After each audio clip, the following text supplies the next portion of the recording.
Minsan sa buhay natin, may mga sandaling puno tayo ng katanungan at hindi natin makita ang sagot. Sa mga sandaling iyon, nais kong ipaalala sa inyo ang isang talata na nagpapakita ng Diyos na handang sumagot sa ating mga tanong. Sabi sa Jeremias 33:3, "Tumawag ka sa akin at sasagutin kita. Ipahahayag ko sa iyo ang mga dakilang bagay at mga bagay na hindi mo nalalaman." Napakaganda ng talatang ito. Tingnan natin ng mabuti ang bawat bahagi para maintindihan natin ang lalim ng pangakong ito sa ating buhay ngayon. Una, tumawag ka sa akin. Simple lang ang unang bahagi ng pangako ng Diyos. Tumawag ka. Hindi niya sinabi na kailangan mong maging perpekto muna. Hindi niya sinabi na kailangan mong ayusin muna ang lahat ng problema mo. Hindi rin niya sinabi na kailangan mong gumawa ng mga ritual o magbigay ng mga handog. Ang sabi lang niya, tumawag ka. Pangalawa, at sasagutin kita. Hindi sinabi ng Diyos na baka sagutin kita o pag-iisipan ko kung sasagutin kita. Malinaw at tiyak ang kanyang pangako, sasagutin niya tayo. Hindi ito kondisyonal, hindi ito pananakot. Ito ay tiyak na pangako mula sa isang Diyos na hindi nagsisinungaling. Pangatlo, ipahahayag ko sa iyo ang mga dakilang bagay at mga bagay na hindi mo nalalaman. Dito makikita natin na ang Diyos ay hindi lang basta sumasagot. Siya ay naghahayag. May mga bagay siyang nais ipakita sa atin na hindi pa natin alam. Mga bagay na lampas sa ating pangunawa.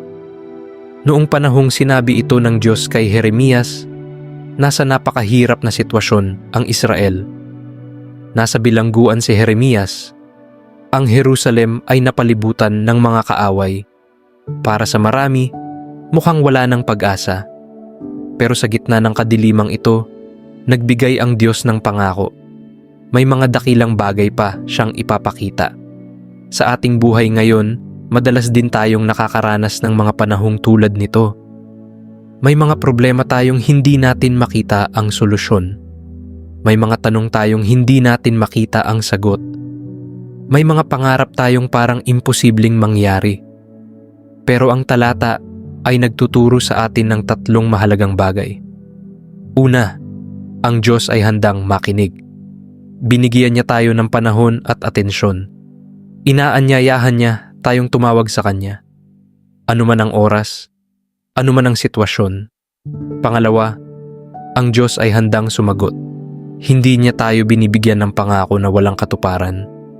Kapag tumawag tayo, may kasiguraduhan tayo na sasagutin niya tayo. Maaaring hindi sa paraan o oras na gusto natin, pero siguradong sasagot siya.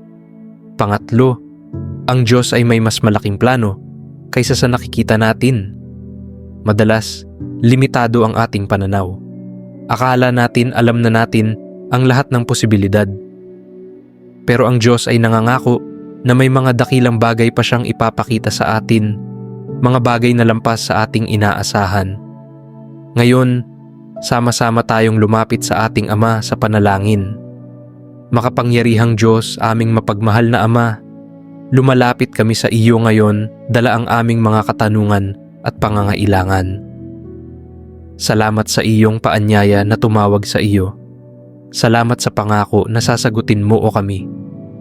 Ama, maraming beses kaming nag-aalinlangan kung dapat ba kaming lumapit sa iyo. Minsan iniisip namin na masyadong maliit ang aming mga problema para sa iyo. Minsan naman iniisip namin na hindi kami karapat-dapat sa iyong oras. Salamat dahil ang sabi mo lang ay tumawag ka. Panginoong Jesus, salamat sa katiyakan na sasagutin mo kami. Hindi mo sinabi na kailangan muna naming patunayan ang aming sarili. Hindi mo sinabi na kailangan muna naming maging perpekto. Tinatanggap mo kami kung sino kami at handang sumagot sa aming mga panalangin. Banal na Espiritu, buksan mo ang aming mga mata para makita ang mga dakilang bagay na nais mong ipahayag. Sa tuwing natatakot kami sa kinabukasan, ipakita mo sa amin ang mga posibilidad na hindi pa namin nakikita. Sa tuwing nalilito kami sa daan, ipakita mo sa amin ang mga bagay na hindi pa namin nalalaman. Panginoon, tulungan mo kaming magkaroon ng tapang na tumawag sa iyo. Sa tuwing may problema, sa halip na subukang lutasin mag-isa, turuan mo kaming lumapit sa iyo. Sa tuwing may tanong, sa halip na maghanap ng sagot sa iba, turuan mo kaming humingi ng karunungan sa iyo. Turuan mo kaming maghintay sa iyong sagot ng may pananampalataya. Tulungan mo kaming maniwala na ang iyong mga sagot ay palaging tama at tamang-tama sa oras. At buksan mo ang aming mga puso para tanggapin ang mga dakilang bagay na nais mong ipahayag sa amin. Sa pangalan ni Hesukristo, Amen. Kung naantig ang iyong puso sa panalangin ito, mag-iwan ka ng Amen sa comments. Kung may gusto kang ipagdasal din namin, ilagay mo lang sa comment section. Tandaan mo, ang Diyos ay hindi lang handang makinig, siya ay nangangako na sasagot. Kaya huwag kang mag-atubiling tumawag sa Kanya. May mga bagay siyang inihanda para sa iyo na higit pa sa iyong inaasahan at iniisip. Tumawag ka lang at makikita mo kung gaano siya katapat sa Kanyang mga pangako.